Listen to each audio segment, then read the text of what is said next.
I am delighted to introduce Peter Jones. Right, he has over 20 years of experience in the ELT industry as a teacher, examiner, resource creator, leader, and consultant. He specializes in helping education providers create more meaningful outcomes for learners, and this includes, among many other things, implementing assessment for learning practices. He has worked with Oxford University Press, Cambridge University Press and Assessment, and New Zealand Qualifications Authority, and various private language schools and tertiary organizations in New Zealand and elsewhere. His work in IELTS has taken him from New Zealand to Tonga to the ELTOCs and most places in between online.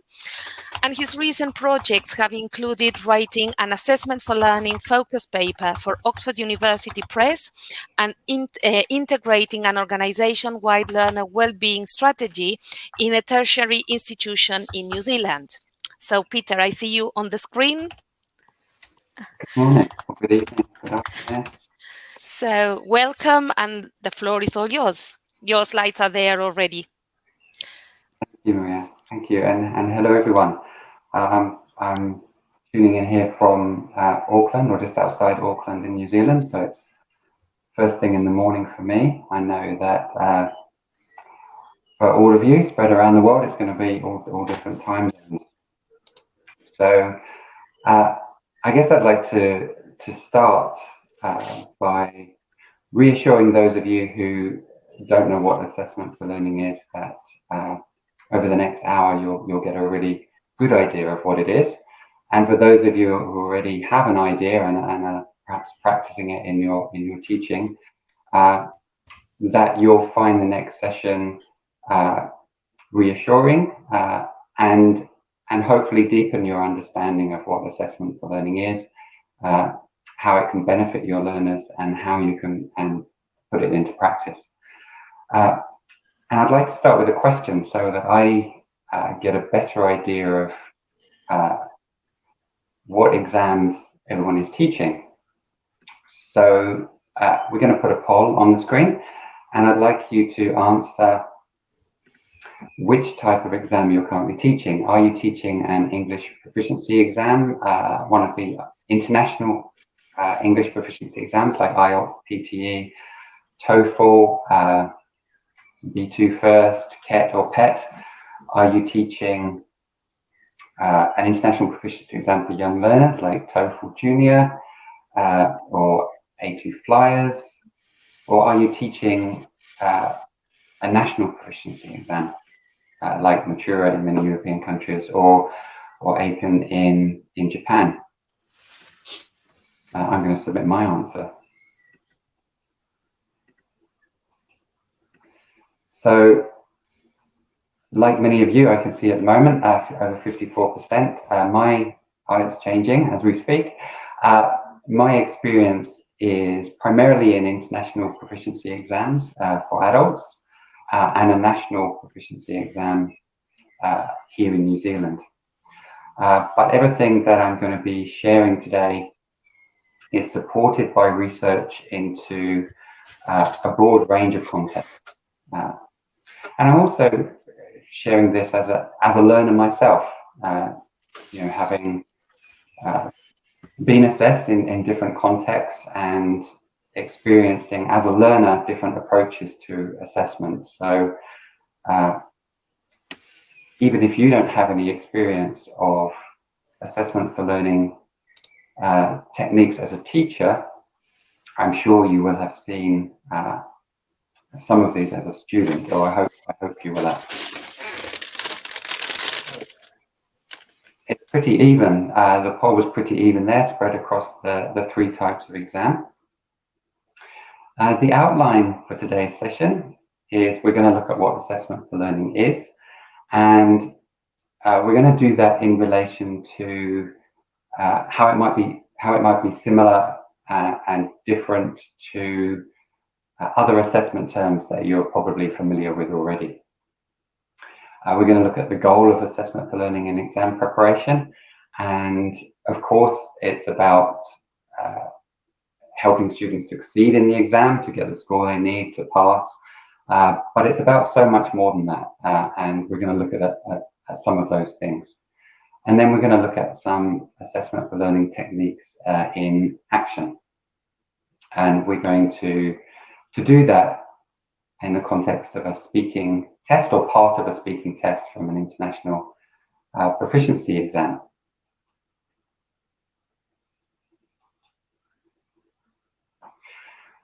So what is assessment for learning in exam preparation?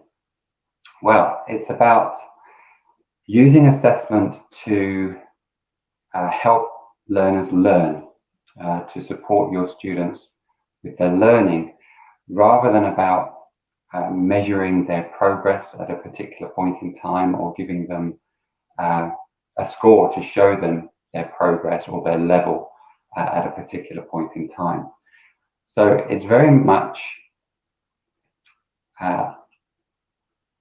formative rather than summative.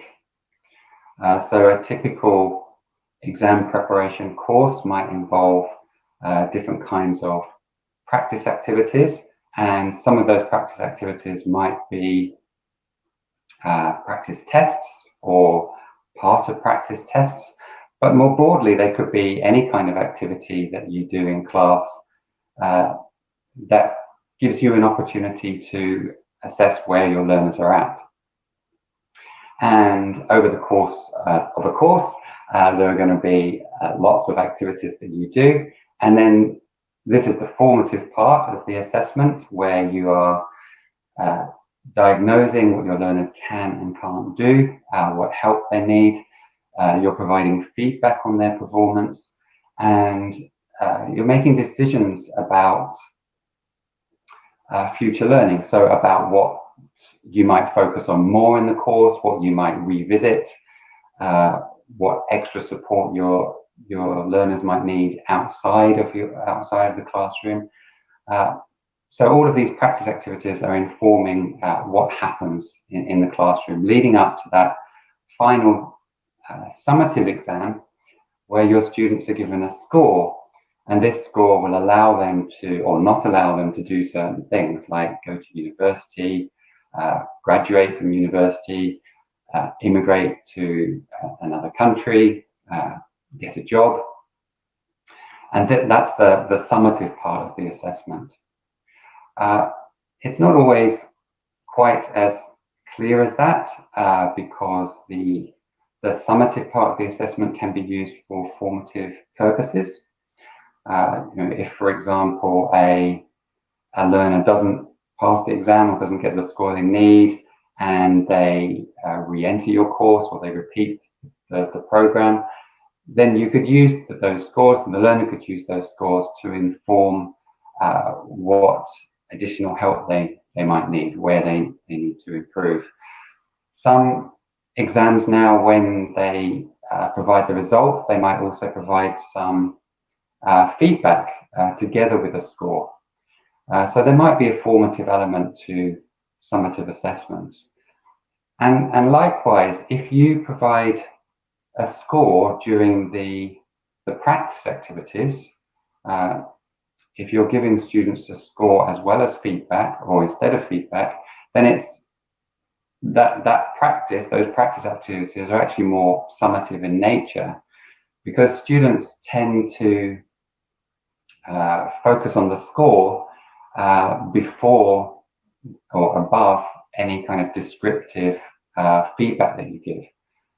So assessment for learning is formative in nature.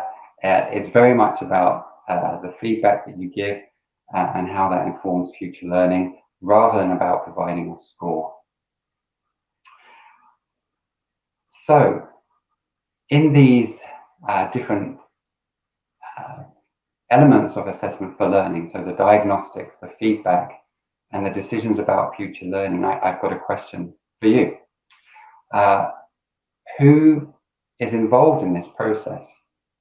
So who is involved in diagnosing strengths and weaknesses? Who is involved in giving feedback? And who is involved in decisions about future learning? Is it the teacher? Is it the learners? Or is it both? If you could put that in the comments, that would be great.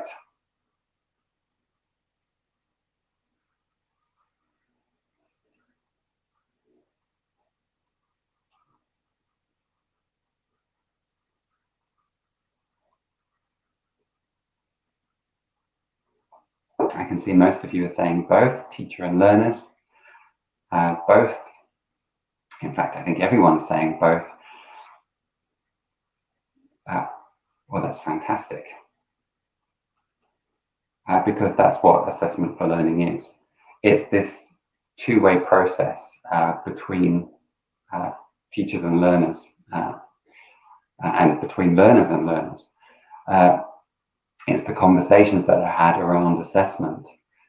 And this means that it's both teachers and learners that are involved in setting learning intentions for activities. So these are the aims for the activities and how learners are going to achieve those aims. And this can be as simple as asking learners before you do an activity what the aim of an activity is, or doing an activity and then after the activity getting learners to reflect on what the aim or the purpose of the activity was. It involves both students and learners in assessing what they did or didn't do well through self and peer assessment.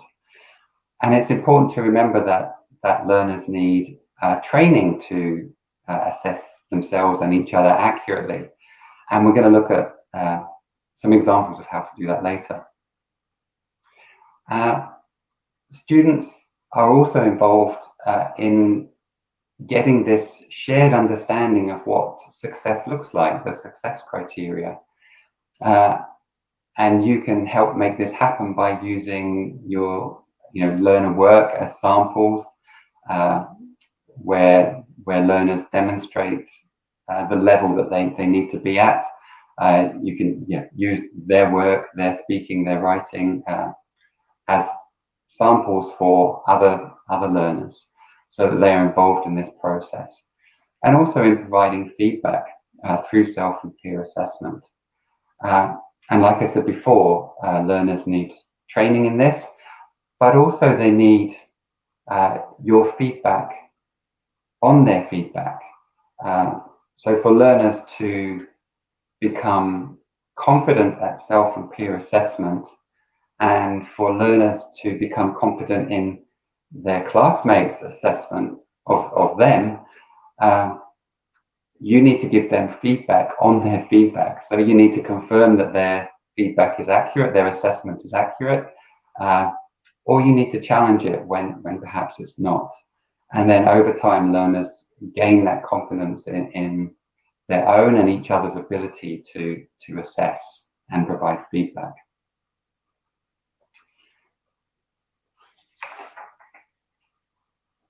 So, in short, assessment for learning is formative in nature, and it involves both learners and teachers in the process.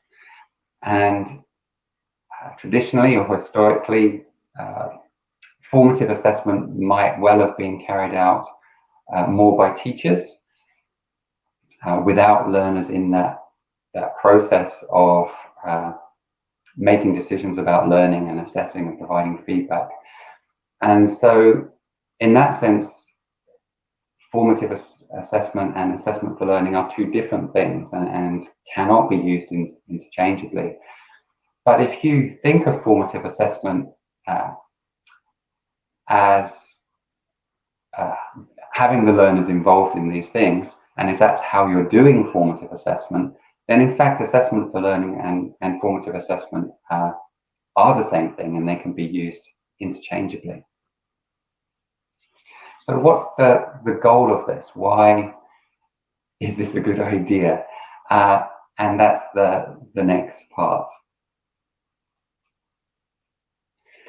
So the goal of assessment for learning is to help develop learners, to get them to a point where they know where they are at in relation to the assessment they are going to take. to know what success looks like for them, so to know what level that they need to get to, and then to know how they can get from where they're at to where they want to be. That's the goal of assessment for learning in exam preparation. And in other words, it's about creating assessment capable learners. And assessment capable learners are informed. This is one of the benefits of this approach. They are informed about their own level, the level they need to achieve, and how they can get from A to B, so that they can make good decisions about their learning. You can see that there are some other benefits there to assessment for learning. I've given you some prompts. I would love to know what you think they are. So please share in the comments, share in the chat, and I'll read some out when they start coming through.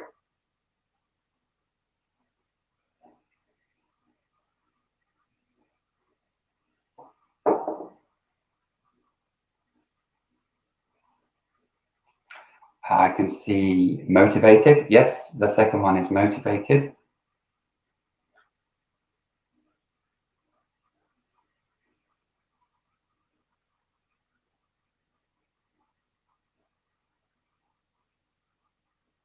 I'm looking for some of the others. Self-regulation I've got there, so or self-regulated or self-regulating. Yes, so learners,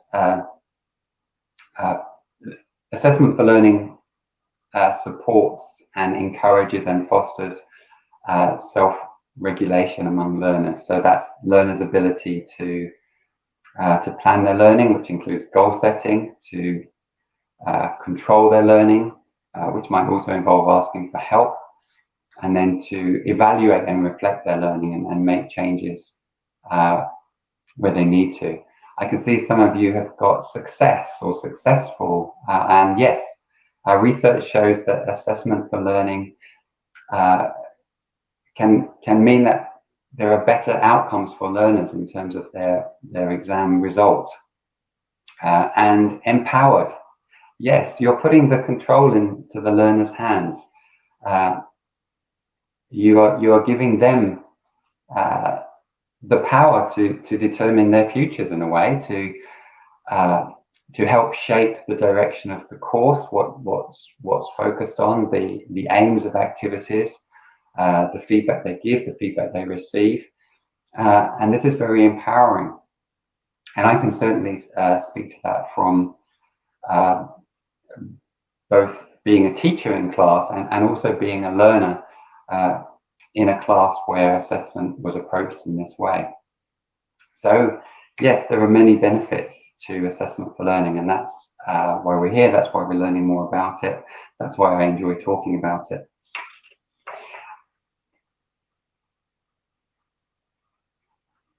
So we're going to move on to what it actually looks like. And we're going to see an example of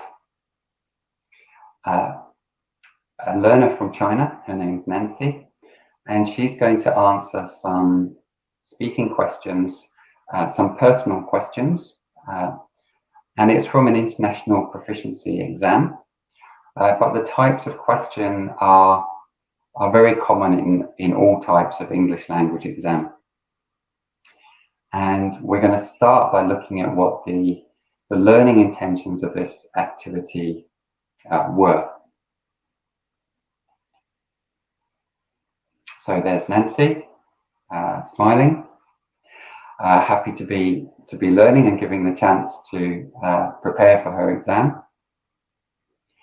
And in this case, the learning intention for this activity was really easy because Nancy supplied it. So she wanted to be able to give longer answers to these questions, based on her previous experience of finding it quite difficult to develop her answers or extend her answers. So learning intentions can come directly from students, from learners.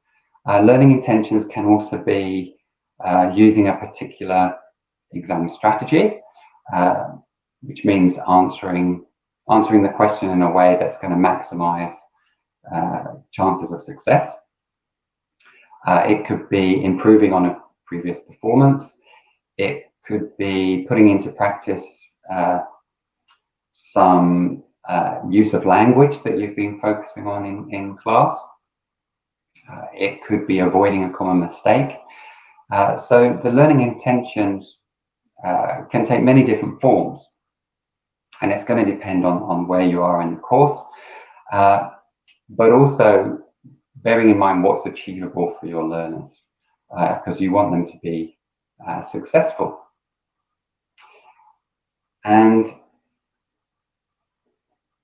learning intentions can be individual, as in this case, and they often are when you've got assessment capable learners. But they can also be common amongst a group of students or a whole class, and even large classes when you have identified a particular need. In all cases, learning intentions should be understandable, accessible for your learners. So using language that your learners understand, and where possible, using language that your learners give you. So in this case, Nancy is talking about giving longer answers. You can also talk about developing answers or extending answers. So those are our learning intentions. And with this example we're going to see, I asked Nancy 4 questions on the topic of swimming. And the first question you can see there is, did you learn to swim as a child? So what I'd like to get from you is, because with these learning intentions, it's not just what the aim is about leaving longer answers here. It's how Nancy's going to do that. So in class, you could ask Nancy how she could do that. You could ask the wider class how Nancy could do that or how they could do it, or you could provide some examples yourself. So I'm going to ask you, rather than Nancy giving a short answer or yes I did or no I didn't, what could Nancy say to give longer answers, to develop her answers, to extend her answers? I welcome your ideas in the chat.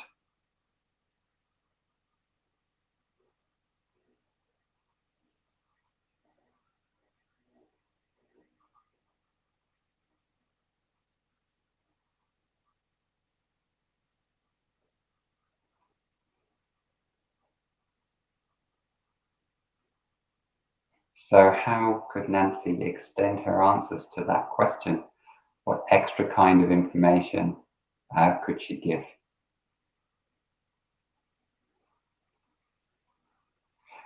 So I've got a couple of answers, like tell a story or how it happened. And I think certainly someone's put when, where, how, so lots of details. I think definitely the how. I would tend not to use I would tend not to put it as tell a story with students, because that could be a little bit intimidating for some. It perhaps makes it sound bigger than what they need to actually do. Certainly how they learned to swim, where they learned to swim, who helped them, why they did or why they didn't learn to swim. I'm looking at some of your comments now. Who taught them? Yeah, with the help of who?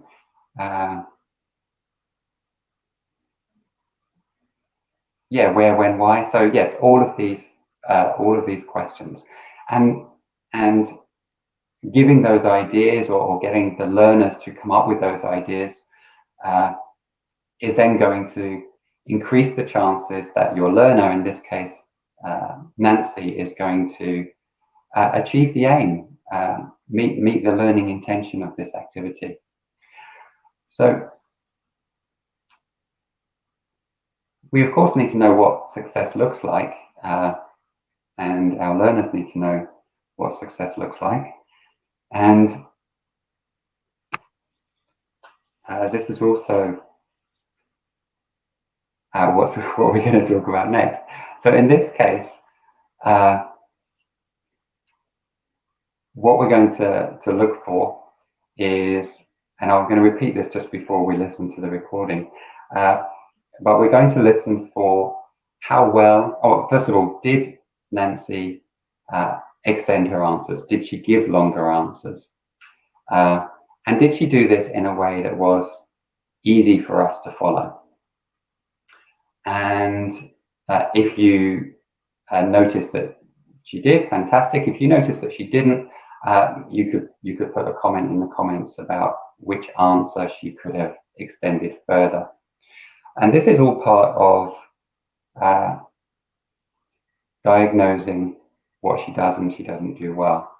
And the key here is that we're focused on this, the learning attention that we've agreed with our learners. So of course, you might notice things related to the vocabulary she uses, the grammar she uses, or her pronunciation.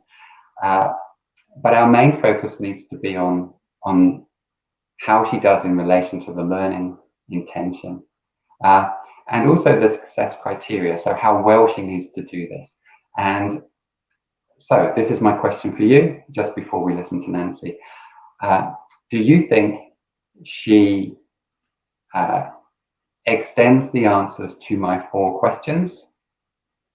And do you think she does this in a way that's easy for us to follow? If you could play the video now, please, and we will diagnose how well Nancy does.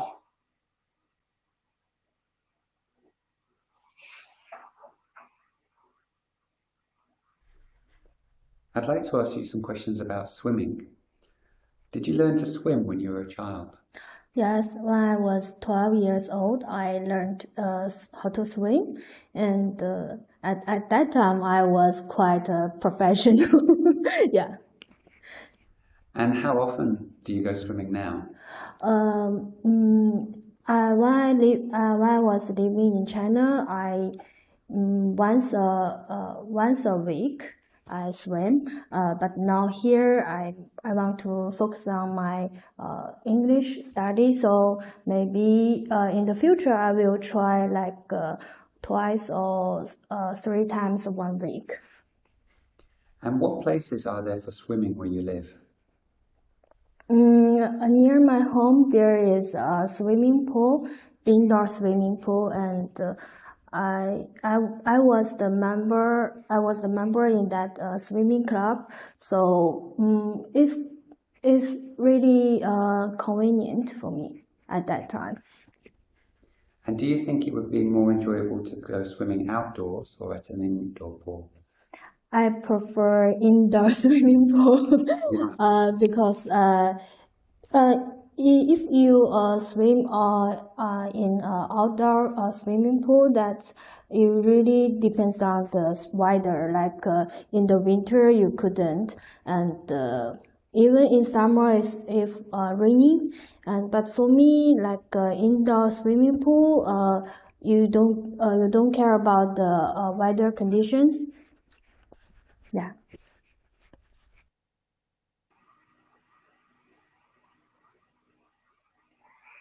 So, my question again, so you've listened to Nancy. We're going to put a poll up on the screen.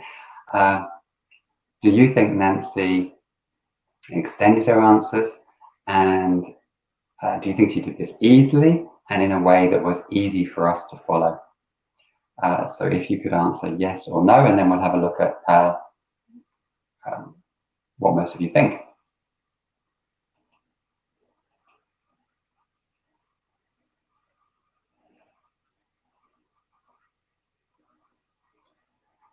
So at the moment it's an overwhelming yes, but we will just give it another few seconds to see if that changes.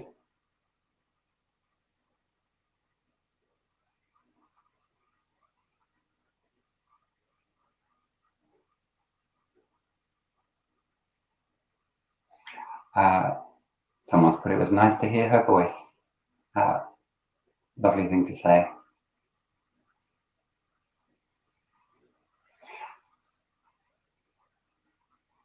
And remember, if you're commenting about other aspects of her speaking, it's important to focus on the learning intention here, which is related to fluency, how well she extended her answers, and how she organized them. You know, was she easy for us to follow? So I can see that we have an overwhelming yes. And of course, your assessment of a learner is going to determine what kind of feedback you give. So in this case, I would say the majority or the vast majority of us are going to give her some positive feedback. And some people may point out some things she could have done better in terms of extending her answers. So what's really important here is that because your feedback is going to be heavily influenced by your assessment, is that your own the accuracy of your assessment is consistent with the exam that you're preparing your teachers for. So, you know, already we have a difference. We have not everyone agreeing. And yet when Nancy takes the exam, she's going to be assessed using specific criteria by a trained examiner. So we need to be as consistent, our assessment needs to be as consistent as possible with the examiner's assessment in the exam. And interestingly, my answer to that question was no. Yes, she did extend her answers. No, she didn't do it in a way that was easy for us to follow. So my feedback is going to be quite different to the majority of yours. And yeah, for example, in her first question, she said, yes, she did learn to swim when she was 12, and she was kind of like a professional at that time. She didn't say how she learned to swim, and she didn't say what she meant by professional. And I think in that context, it's really not clear what she means, and her answer felt quite unfinished. So, you know, how was she like a professional? Did she train every day? Was she a member of a club? Did she enter competitions? So that she did improve as she went on, but that was certainly an example of where an answer wasn't easy to follow because it was kind of left unfinished. So if you're not confident in your own ability to assess accurately, it's about looking at samples of learners at different levels of the exam that you're teaching, and aligning your own assessment to those samples. And that's a very important part of teachers' professional development. In, you know, you can think about giving feedback as much as you like, but if your assessment is not accurate, then the feedback you give is not going to be as useful as it could be, and may well be not helpful at all. So we have diagnosed what Nancy did well and what she could have done better. And next, we're going to think about how to make those success criteria clear. And I don't know if you noticed, but my poll question was in fairly basic English. But if I had used the official wording of the exam criteria and the description for the level that Nancy was aiming at, I would have said something like, or to Nancy, I would have asked her, you know, did you speak at length without noticeable effort or loss of coherence? And I imagine I would have got that kind of look, unless I had spent some time previously teaching some of this vocabulary in these terms to the learners. But you know, there's better things to do than teach them specialist terminology that perhaps they're not going to need after their exam. When you could easily paraphrase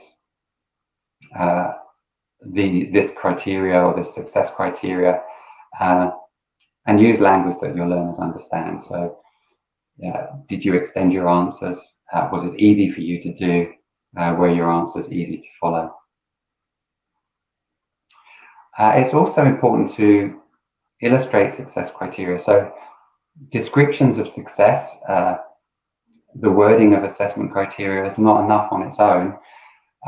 You need to show learners what success looks like. And so one follow-up activity that we could do with Nancy and her class would be to show them an example of someone extending their answers easily and in a way that's easy for us to follow, so that they get this benchmark and can compare their own performance in relation to that, together with the description of that level. It's the combination of the two that really help learners and us, teachers, understand the level that learners are aiming for. So when we get to, and yes, one other thing on this point is you know, we focus very much just now on one aspect of Nancy's speaking, around fluency and coherence, so how well she was able to keep going and how she organized her ideas. Of course, there are other elements of speaking that are important, so vocabulary, grammar, pronunciation, and in some other exams, the interaction between learners. But it's important to remain focused. It can be quite overwhelming to ask learners to assess, provide feedback on multiple aspects of speaking or writing at the same time. So it's important to be really focused. So when we get to providing feedback, effective feedback is when the feedback is addressing or focused on the learning intentions that you've agreed with your learners before the activity, and the success criteria, the level that you're aiming at, rather than setting up these learning intentions and then providing feedback on something completely different. It's about being focused on the task, so what the learner did in the task, not the learner themselves or their personality or what they know or don't know. So, you know, it wouldn't have been effective to say to Nancy, you know, swimming is obviously not an easy topic for you. That's not equipping her with any techniques, skills, strategy, pathway to improve in that area. That's fixing her, I guess, in this stuck position of not being able to talk about swimming, and even other topics that she might not be familiar with. So it's important that you focus on the task. So, you know, did she or didn't she give longer answers, extend her answers? If she didn't, how could she have done this? And it's also important to focus on what the learner can do next in the future to improve before their exam or before they do another practice activity. So to focus on future actions. And sometimes this, you might have heard this referred to as feed forward instead of feedback. And I think that's a good way of describing it. And, you know, if you start using that term, it will obviously encourage you to be thinking about what future actions the learner can take. And some examples of future actions for Nancy would be to ask her to do the task again, only this time to say how she learned to swim and what she meant by being like a professional.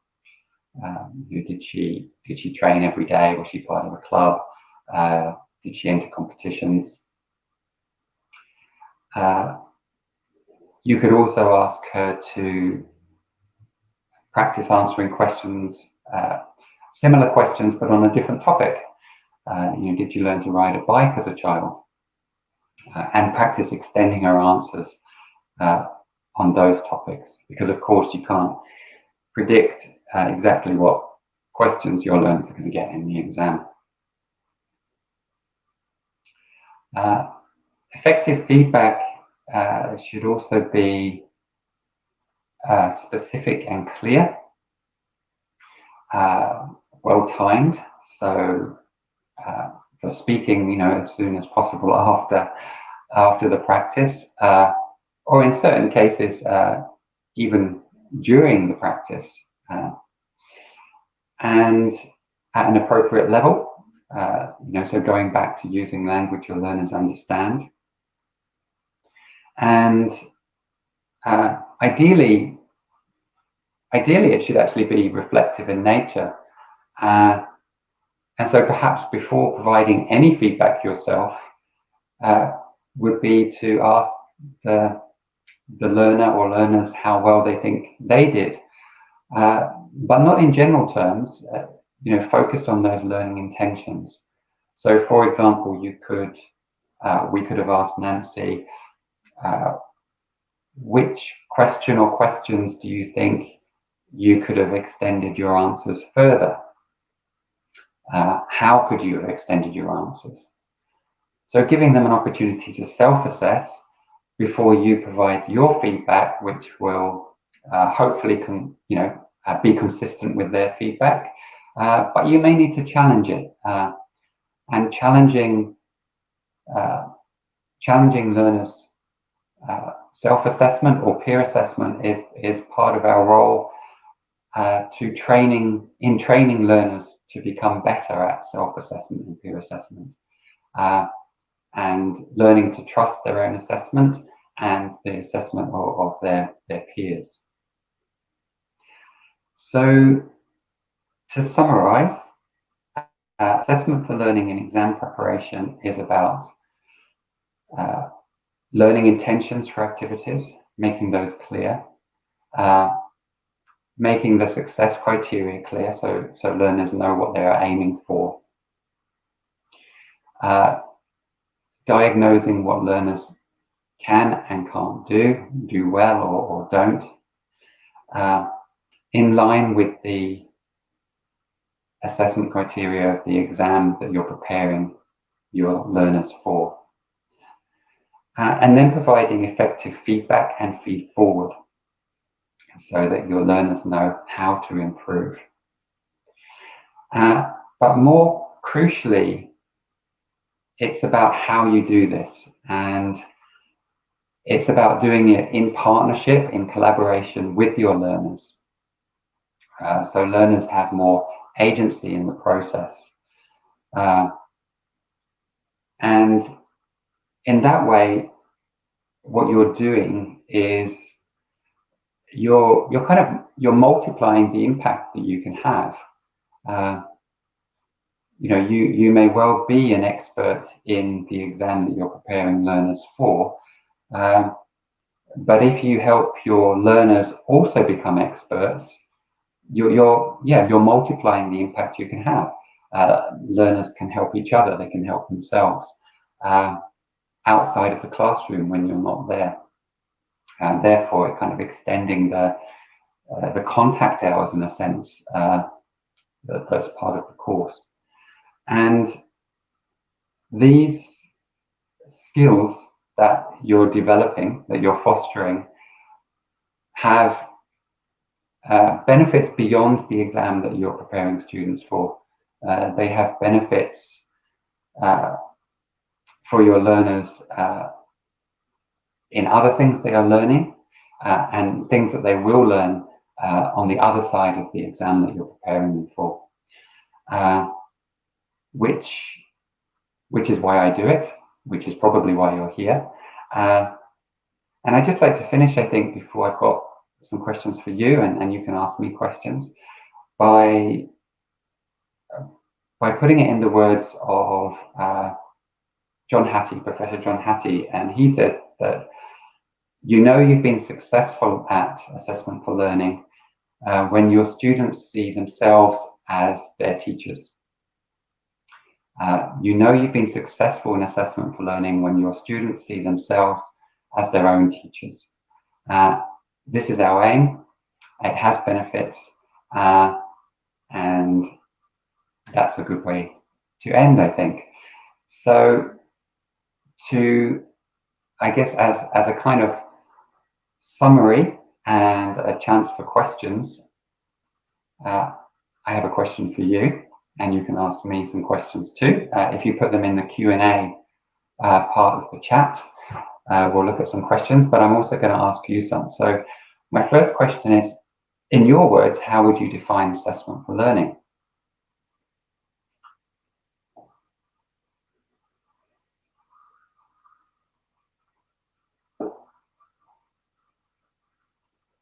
And you'll see there that there's a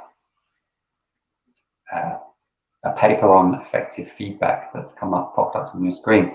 I can recommend that as essential reading around assessment for learning and giving effective feedback.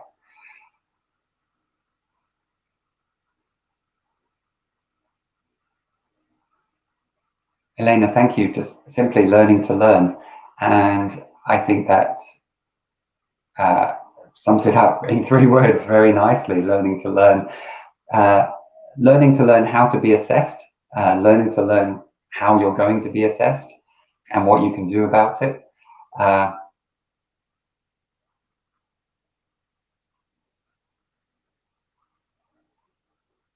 An approach to teaching and learning that creates feedback. It's just gone past. I think it was, I'm just going to try and find it again, sorry. An approach to teaching and learning that creates feedback. Feedback for your learners, feedback from your learners, and feedback for you on how well and how effective your teaching is. Because it's a collaborative approach, you get lots of feedback, and it's lots of opportunity for you to improve as a teacher and make your teaching more focused on what your learners need. So thank you for sharing that. I've got another question for you. So how assessment capable are your learners, and why do you think this is? Are they motivated? Are they informed? Are they self-regulating? Are they empowered? And are they successful?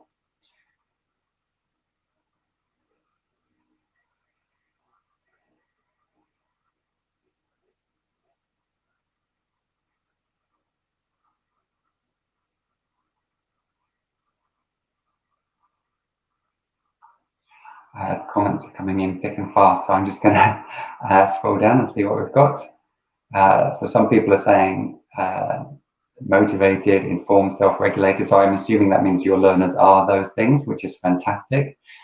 Not always motivated, I hear from one of them, and I guess that is not an uncommon feature, depending on your learners. But the more informed and the more empowered they are, the more motivated they're going to be. The more clearly they see where they need to get to, where they are now, and how they can get from A to B, the more motivated they're going to be. And the more intrinsically motivated. It's not about you, encouraging them with rewards or punishments. It's very much about them seeing the path and being able to follow it. So my next question, what are the challenges for you in implementing assessment for learning practices in your teaching context, and how can you overcome them? I'm not going to pretend that there aren't challenges. There are many, but there are things you can do to overcome them, or at least lessen their impact. So, be interested to hear what kind of challenges you have in implementing assessment for learning practices. Time constraints, and this is, I just need to scroll back for that one, sorry. They only want to see their marks. So I'm assuming that's the students only want to see their marks, although it could be the school organization, the leadership, or the the actual the educational system you work in, that you have to provide marks. It could be your learners' expectations. So because of their previous experience of exam preparation, that's what they expect. They expect you to provide marks, and so it is a challenge dealing with this kind of learner expectation. And if I'm honest, there are some people who will always expect that, and it will be very difficult to move them towards more learner agency and towards more acting on feedback that's provided, and they're very focused on the marks. But what you can do is introduce assessment for learning practices step by step. You can make sure that you are highlighting the benefits of assessment for learning. You could always still provide a score if you have to, but you could give students an opportunity to self or peer assess with support and feedback from you before you provide that score. So they still receive that score, but only after they've gone through that reflection stage.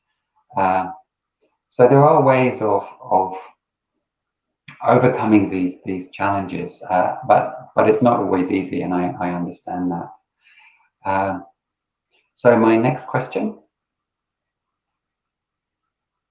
how effective is the feedback you give, and how can you make it more effective? And if you remember back to our assessment of Nancy, not everyone agreed, and so that's how accurately we assess is going to affect the kind of feedback we give and how effective it is. So yeah, how effective is the feedback you give, and how can you make it more effective?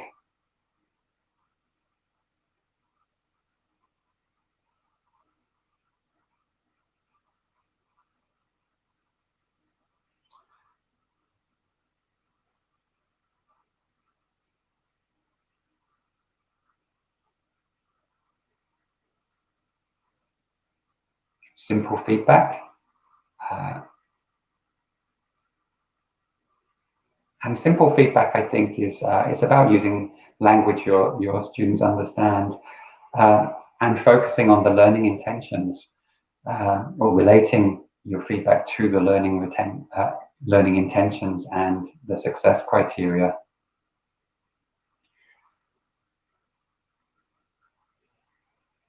I'm just reading a comment here. I always try to back up my comments on students' performance with rubrics, so with the descriptions of the levels that show students what they need to, the level they need to get to be successful. And like we looked at in the session, it's important that those rubrics, those descriptions, are in language that your students understand.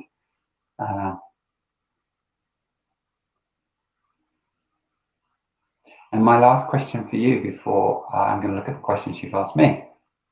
Oh, that is my last question. Do you have any questions for me? So I'm just going to go to the Q&A.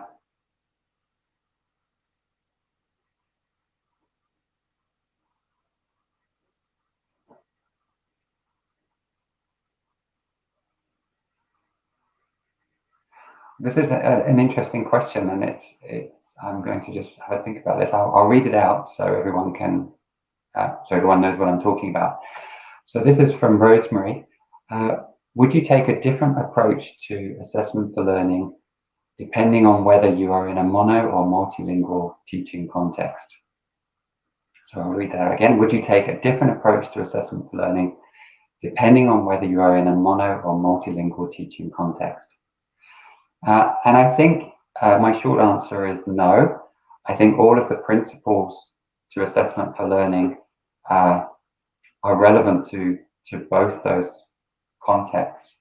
And in some ways, in a monolingual teaching context, you're arguably more likely to have students with similar needs, and so setting learning intentions that are relevant to a larger number of students, a greater percentage of your students, might be easier. But all of the principles still hold. I still think that you need to be using language that your learners understand to describe the learning intentions and the success criteria, and also your feedback. So you've got that choice.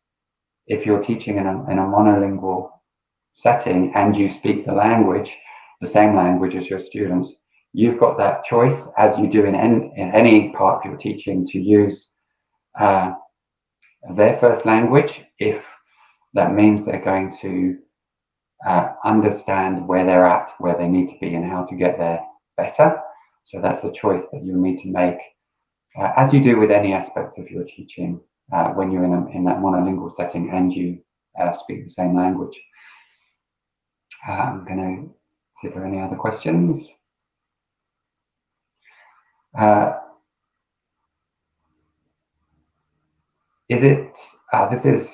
sorry, I'm not quite sure how to pronounce your name, Bigona. Is it advisable to give immediate feedback, even if it means interrupting students? You can see it on screen there. Fantastic.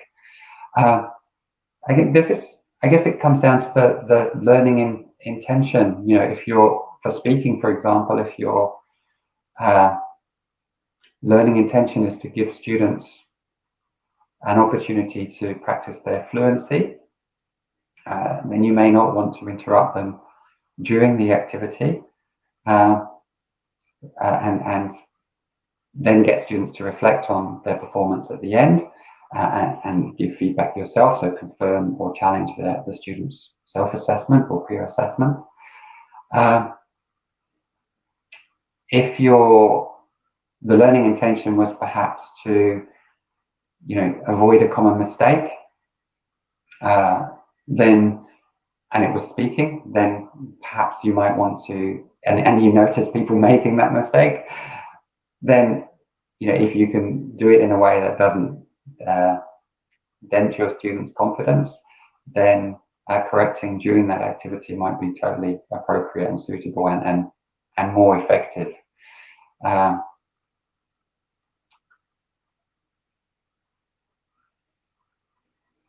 How do you personalize feedback for large groups? And I think this is from Svetlana.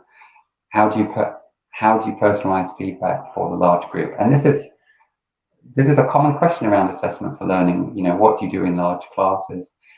And I think the challenge with large classes is, obviously you cannot observe everybody and cannot provide everyone with individualized feedback. But what you can do is you can observe the few for the benefit of the many, I think is a general approach. So, what you observe, when you observe the few, you are thinking not just about what that student needs, but about what might be applicable to everyone in the class, or most people in the class.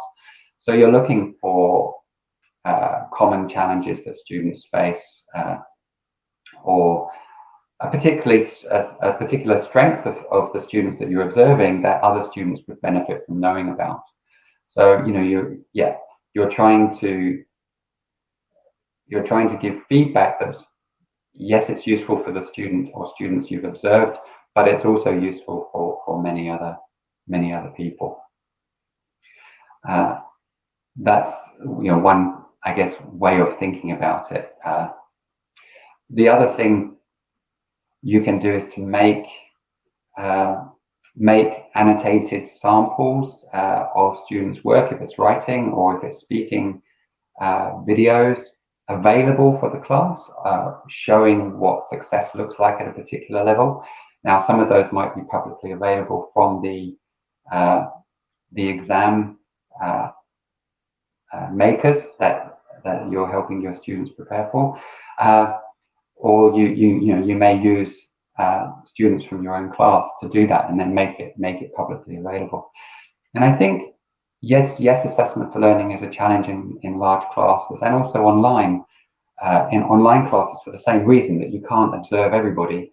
But on the same token, it's actually more important that you do use assessment for learning practices in large classes and online, because otherwise, if you remain the only person giving feedback and the only person diagnosing what your learners can and can't do, and then you're spreading yourself very thinly, and you're going to, your students are going to demand an awful lot from you, because they all want individualized feedback. So, there's even more reason to do assessment for learning if you're teaching a large class, just to lighten the load for you, to equip your students so that they are able to get so much more out of the course, given that they've only got limited access to you because of the number of students. So I'm aware that we're nearly out of time. I'm not sure if I've got time for one more question or not. I think we can take one more question. More question, okay.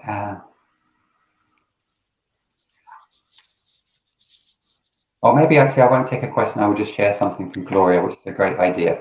So Gloria, thank you. Recording the student helps a lot to give feedback properly. And also the students have a chance to listen themselves. So yes, students all have recording devices nowadays. You can easily record your students can easily record themselves. It's great to do that as a way of, as part of your training learners to self and peer assess, is to use models of learners from your own class, with those very focused evaluative feedback questions in language that your students understand, using checklists.